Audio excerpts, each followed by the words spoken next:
یار تھوڑا سا سیاست سے بریک لیتے ہیں. ہمارے تو دماغ پک گئے ہیں پاکستانی سیاست کو فالو کر کے. روز نئی ویڈیو آ جاتی ہے ریگنگ کی، روز نئے مسئلے مسائل کھڑے جاتے ہیں.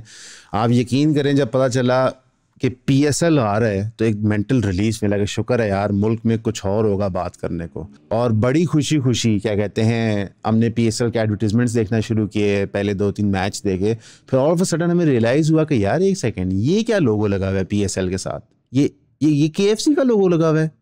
نہیں یہ نہیں ہو سکتا. پی سی بی اتنی ٹون ڈیف نہیں ہو سکتی، مثلا پی سی بی اتنی ڈم اور سٹوپڈ نہیں ہو سکتی، اتنی لالچی نہیں ہو سکتی. یہ کرکٹ ٹیم اونرز اتنے بے رحم نہیں ہو سکتے کہ ایک کمپنی جس کی پیرنٹ کمپنی پیزا ہٹ کو بھی اون کرتی ہے اور مختلف برانڈز کو اون کرتی ہے دنیا بھر میں، جو پاکستانی کے ایف سی کو بھی بائی دا وے اون کرتی ہے، وہ آئی ڈی ایف یعنی کہ اسرائیل کے سولجرز کو کھانا دے رہے ہیں 7 اکتوبر کے بعد، اور باقاعدہ ان کی جو باربیرک نیچر اور اوفینسو ہے اس میں شامل ہو رہے ہیں. ان سے اسپانسرشپ ہم نہیں لے سکتے. نہیں یہ نہیں ہو سکتا. لیکن یہ ہو گیا. یہ اس لیے ہو گیا کیونکہ میں اور آپ ایک چھوٹے مسئلے میں اتنے ڈوب گئے کہ ہمیں بڑی پکچر نظر ہی نہیں آئی. پاکستانی الیکشن ضروری ہیں، اس میں کوئی شک نہیں ہے، جمہوریت ضروری ہے، لیکن یہ سب کچھ اتنا ضروری نہیں ہے کہ ایک مسلمان قوم کے خلاف بربریت ہو رہی ہے اس کے لیے آواز اٹھانا ہم بھول جائیں. اکثر اوقات یہ ہوتا ہے کہ سرکاریں اپنے لوگوں کو گمراہ کرنے کے لیے ان کو چھوٹے چھوٹے مسائل میں پھنسا دیتی ہیں. وہ آپ کو اور مجھے انٹرسٹڈ کر دیتے ہیں کہ عمران خان کا نکاح جائز ہے کہ نہیں ہے، وہ انٹرسٹڈ کر دیتے ہیں کہ نواز شریف صاحب کو کتنے ووٹ ملے، وہ ہمیں انٹرسٹڈ کر دیتے ہیں ان سلی مسئلوں میں، اور ہماری ناک کے نیچے میجر جیو پولیٹیکل ڈیسیجنز ہو رہے ہوتے ہیں. در حقیقت ایک مسلم قوم کا فرض انٹرنلی شریعت نافذ کرنا ہے اور ایکسٹرنلی اپنے مسلمان ممالکوں کا دھیان رکھنا ہے. ہم دونوں میں فیل کر گئے. شریعت نافذ کرنے میں فیل کر گئے، وہ تو ہم نے ہائیلی ڈاکیومنٹ کیا ہے، اور ہمارا پلیٹ فارم الحمدللہ سب سے پہلا تھا جس نے بائیکاٹ موومنٹ کی آواز بلند کی تھی. اب ہم آپ کو دوبارہ کچھ ریٹریٹ کرنا چاہ رہے ہیں، اور آپ سب پلیز کائنڈلی کان کھول کے سنیے. Irrespective of PTI, PML N, military establishment, judiciary یا کوئی بھی میجر پولیٹیکل فورس جو اس ملک میں ہے، ایک کامن چیز ہے ہم سب کے اندر، میرے اور آپ میں، کہ ہم مسلمانوں کے ساتھ کہیں بھی بربریت ہو اس کے خلاف آواز اٹھاتے ہیں اور ایفرٹ کرتے ہیں. کیا آپ کو پتا تھا کہ ہر ہفتے جماعت اسلامی پروٹیسٹ آرگنائز کرتی ہے فلسطین کے لوگوں کے فیور میں، اسرائیل کے خلاف؟ نہیں. کیا اس کو کوئی نیوز کوریج ملتی تھی؟ نہیں. کیا کوئی ٹاک شو بتاتا تھا کہ آپ اس پروٹیسٹ میں جوائن کریں؟ نہیں. پی ایس ایل نے تو اتنا کیا اور پی سی بی نے اتنا کیا کہ آپ فلسطین کے جھنڈے اسٹیڈیم میں نہیں لے کے جا سکتے. دنیا بھر میں لے کے جا سکتے ہیں، کسی بھی یورپین فٹ بال لیگ کے میچ میں جائیں، وہاں پہ فینز فلسطین کا جھنڈا لہرا رہے ہوتے ہیں، کوئی پرابلم نہیں ہوتی. وہاں پہ زائنزم کے خلاف نعرے لگتے ہیں، کوئی دقت نہیں ہوتی. لیکن یہ آپ کے اور میرے پاکستان میں نہیں ہو سکتا، جو اسلام کے نام پہ ملک بنا تھا، جس کے سپریم لیڈر قائد اعظم محمد علی جناح رحمۃ اللہ علیہ نے کلیئر کٹ کہا تھا کہ Israel is the bastard child of the British empire. یعنی کہ انہوں نے تب نشاندہی کر دی تھی کہ یہ جو فساد کی جڑ ہے اسرائیل، اس کو بنایا ہی گیا تھا کہ پوری مسلم پاپولیشن کو ڈسٹرب کرنا ہے مڈل ایسٹ میں. کبھی بھی یہ نہ بھولیے گا کہ جو باقی مسلم اٹراسٹیز ہو رہی ہیں ہم ان کے بارے میں بات نہیں کرتے. ہم یمن کے بارے میں بات کرتے ہیں، سیریا کے بارے میں بات کرتے ہیں. کہیں بھی کوئی بھی بے شک مسلمان حکمران مسلمانوں کے خلاف بربریت کرو ہم بات کرتے ہیں. لیکن فلسطین اسپیسیفکلی کیوں؟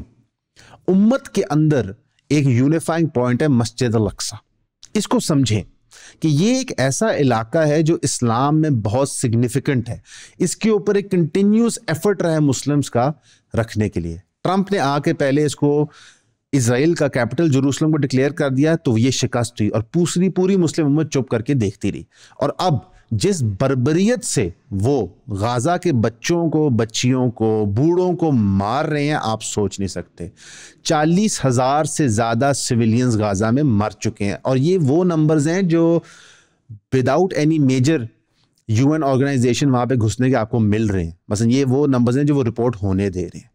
چلے غازہ کے ساتھ تو آپ کا دقت تھی حماس کی، لیکن اسرائیل نے اب ویسٹ بینک پہ بھی حملہ کرنا شروع کر دی ہے. انہوں نے اپنے عزائم اب ہر فرنٹ پہ واضح کر دی ہیں.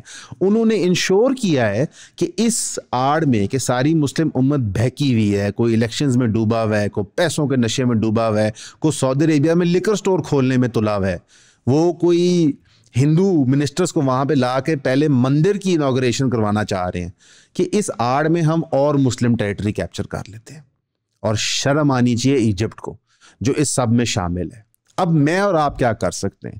میں اور آپ کم از کم اگر فزیکلی وہاں جا کے لڑ نہیں سکتے تو ان کو فائنینشلی نقصان پہنچا سکتے ہیں. کیا پاکستان میں اور برانڈز نہیں ایگزسٹ کرتے؟ KFC سے بڑے اور زیادہ طاقتور برانڈز پاکستان میں ایگزسٹ کرتے ہیں, وہ سپانسر کر دیں PSL کو. PSL کو کون سی تکلیف ہوئی کہ ان کو KFC سے ہی لینا پڑا؟ اس کا جواب PSL کو دینا پڑے گا, اس کا جواب PCB کو دینا پڑے گا.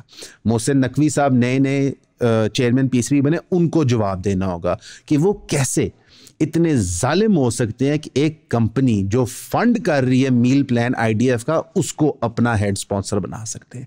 اس کا جواب ہر ٹیم اونر کو دینا ہوگا, اور ہاں اس کا جواب ہر پلیئر کو دینا ہوگا جو KFC کا لوگو اپنی شرٹ پہ پہن کے پھر رہے ہیں. یہ لوگ آپ کے ہیروز نہیں ہیں, یہ لوگ صرف اور صرف پیسے کے نشئی ہیں. جو پیسہ دیتا ہے وہ کر لیتے ہیں.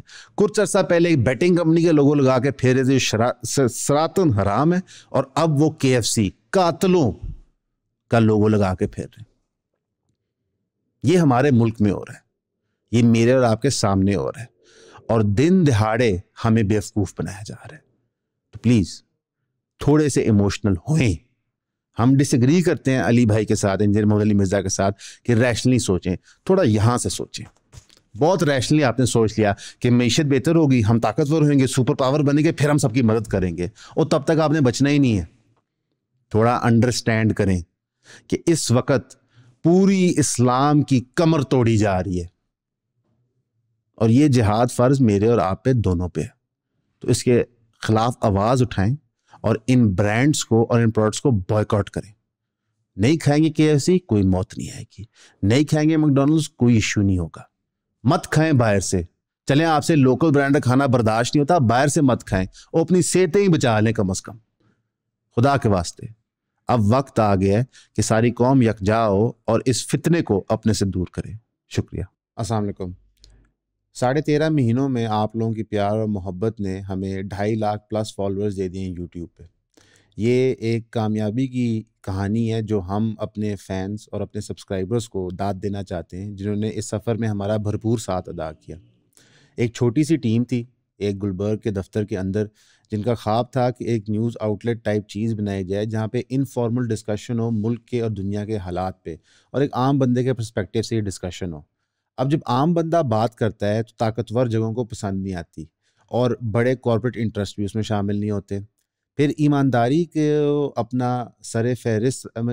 کو سر فہرست رکھتے ہوئے ہم نے فیصلہ کیا تھا کہ ہم پیڈ پوڈ کاسٹ نہیں کریں گے, پیڈ چیزیں ہم نہیں کریں گے جہاں پہ ہمارے آڈینس اور کنزیومر کو نہ پتہ ہو کہ جو آپ کو چورن بیچا جا رہا ہے وہ پیڈ ہے.